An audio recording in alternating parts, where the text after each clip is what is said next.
വെള്ളി നക്ഷത്രത്തിലേക്ക് എല്ലാവർക്കും സ്വാഗതം.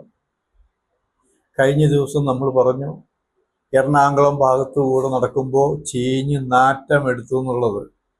ഇന്ന് ആ നാറ്റം കൂടി വരികയാണ്. അതായത് താര സംഘടനയുടെ ഓഫീസ് സ്ഥിതി ചെയ്യുന്ന സ്ഥലം, അവിടെയാണ് ഇപ്പോൾ പ്രശ്നങ്ങൾ ഉണ്ടായിക്കൊണ്ടിരിക്കുന്നത്. അവിടെ ഇപ്പോൾ സംഭവിച്ചത് എന്താ? ശ്വേതാ മേനോൻ പ്രസിഡന്റ് സ്ഥാനം രാജിവെച്ചു, കമ്മിറ്റി അടക്കം രാജിവെച്ചു, മെമ്പർഷിപ്പ് സ്ഥാനവും രാജിവെച്ചുകൊണ്ട് ഞാനിനി ഇവിടേക്ക് ഇല്ലേ എന്ന് പറഞ്ഞു പോയതാ. അതിന്റെ പേരിലാണ് പിഷാരടി കൺവീനറായി അഡ്ഹോക് കമ്മിറ്റി ഉണ്ടാക്കിയിട്ടുള്ളത്. ആ അഡ്ഹോക് കമ്മിറ്റി ഉണ്ടാക്കി കഴിഞ്ഞപ്പോഴാണ് പല പ്രശ്നങ്ങളും ഉടലെടുത്തത്. കാരണം എത്രയും പെട്ടെന്ന് ഈ കമ്മിറ്റി, പുതിയ കമ്മിറ്റിയെ തിരഞ്ഞെടുക്കാനുള്ള വർക്കുകൾ നടന്നുകൊണ്ടിരിക്കുകയായിരുന്നു. അതിനിടയിലാണ് ശ്വേത തിരിച്ചു വന്ന് കോടതിയിൽ പോയി അഡ്ഹോക് കമ്മിറ്റിക്ക് തുടരാൻ അവകാശമില്ല എന്ന് പറഞ്ഞ് സ്റ്റേ കൊടുപ്പിച്ച് വീണ്ടും സ്വയം പ്രസിഡന്റായി അവരോധിക്കപ്പെട്ട് പല കാര്യങ്ങൾ ചെയ്തുകൊണ്ടിരിക്കുന്നത്. ഇപ്പൊ 3-4 ഗ്രൂപ്പായി തിരിഞ്ഞിരിക്കുകയാണ് അമ്മ.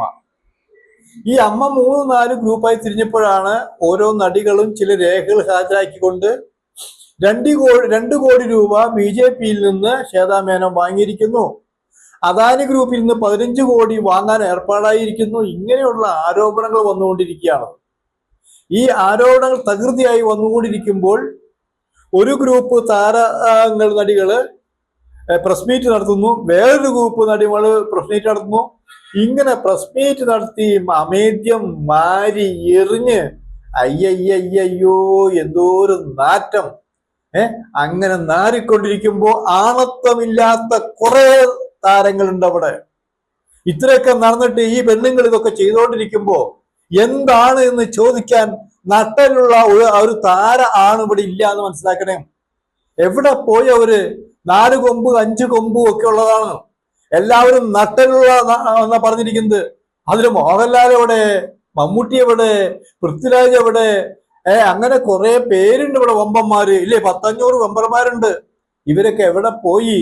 കുറെ നടികളുടെ ഇങ്ങോട്ടുള്ള വിഴുപ്പലക്കുകൾ വൃത്തികൾ കാണുന്നു, ഇവരവിടെ പോയി. അപ്പോഴാണ് ശ്വേതാ മേനോൻ ഒരു പൊട്ടിക്കല്. എന്താ? ഞാൻ തിരിച്ചു വന്നത് അറിയുമോ? എന്നോട് ലാലേട്ടനും മമ്മൂക്കയും പറഞ്ഞിട്ടുണ്ട്, ശ്വേതേ നീ പോകരുത്, പിൻവാങ്ങരുത്, ധൈര്യമായി നിൽക്കൂ, ഞങ്ങളൊക്കെ പുറകിലുണ്ടെന്ന്. ഈ വെടി പൊട്ടിച്ചപ്പോ മോഹൻലാലിനോട് അടുപ്പമുള്ളവരും മമ്മൂട്ടിയോട് അടുപ്പമുള്ളവരും അവരെ സ്നേഹിക്കുന്നവർക്ക് ഞെട്ടിപ്പോയി. മമ്മൂക്ക അങ്ങനെ പറഞ്ഞു, ലാലേട്ടൻ ഇങ്ങനെ പറഞ്ഞോ? എന്ത് ധൈര്യത്തിലാണ് ശ്വേത ഇങ്ങനെ പറയുന്നത് എന്ന് അവരൊക്കെ ചോദിച്ചു തുടങ്ങി. അതിൽ തന്നെ അൻസിബ അടക്കമുള്ളവർ പറഞ്ഞു, ലാലേട്ടൻ അങ്ങനെ പറയില്ല, മമ്മൂക്ക അങ്ങനെ പറയില്ല, അവര് പറയാത്ത കാലം വരെ ഞങ്ങൾ ഇത് വിശ്വസിക്കില്ല എന്നാണ് പറഞ്ഞിരിക്കുന്നത്. ഇതൊക്കെ പറഞ്ഞ് ആകെ നാറി. പിഷാരടി ഇടയ്ക്ക് എന്താ? പിഷാരടി പറഞ്ഞു, ഞാൻ ഈ നാട്ടുകാരനല്ലേ എന്ന് പറഞ്ഞിട്ട് പിഷാരടി രാജിവെച്ചു. അതിന് വേറൊരു കാര്യമുണ്ട്. പിഷാരടി രാജിവെക്കാൻ കാരണം എന്താ? കോടതി വിധി സ്റ്റേ കൊടുത്തതിന്റെ പേരിലാണെന്നാണ് പറയുന്നത്. അതല്ല, മമ്മൂക്കയും ലാലേട്ടനും, അതാണ് പറഞ്ഞത്, അവർ രണ്ടുപേരും ശ്വേതയ്ക്ക് പിന്തുണ പ്രഖ്യാപിച്ചു എന്ന് പറയുമ്പോൾ പിഷാരടിക്ക് രാജിവെക്കാതിരിക്കാൻ പറ്റില്ല. കാരണം ഇവരൊക്കെ ഒറ്റ ടീമാണെന്നേ. നമ്മള് ഈ ഒരു വലിയ ഗ്രൂപ്പ് ഉണ്ട് ഇവിടെ. ഈ ഗ്രൂപ്പിന്റെ കളികളാണ് നടന്നുകൊണ്ടിരിക്കുന്നത്. അപ്പൊ ഞാൻ അന്വേഷിച്ചിടത്തോളം ഇവരൊക്കെ ആസ്വദിക്കുക. ഈ നടന്മാരും വമ്പൻ നടന്മാരും ചിന്ന നടന്മാരും ഒക്കെ ആസ്വദിച്ചിട്ടുണ്ട്. പെണ്ണരശു നാട് എന്ന് പറഞ്ഞ പോലെ അവരടിക്കട്ടെ, വിഴുപ്പ് വരട്ടെ എന്നാണ് പറഞ്ഞുകൊണ്ടിരിക്കുന്നത്. ഇപ്പൊ കേസും കൂട്ടമായില്ലേ. അൻസിബ കോടതിയിൽ പോയി കേസ് കൊടുത്തു. ഇപ്പൊ കേസുകൾ ഇങ്ങനെ നടന്നുകൊണ്ടിരിക്കുകയാണ്. ആ കേസുകൾ നടന്നുകൊണ്ടിരിക്കുമ്പോഴും ഇപ്പൊ ജനം തന്നെ പറഞ്ഞു, നിങ്ങൾക്ക് വേറെ ജോലിയില്ലേ?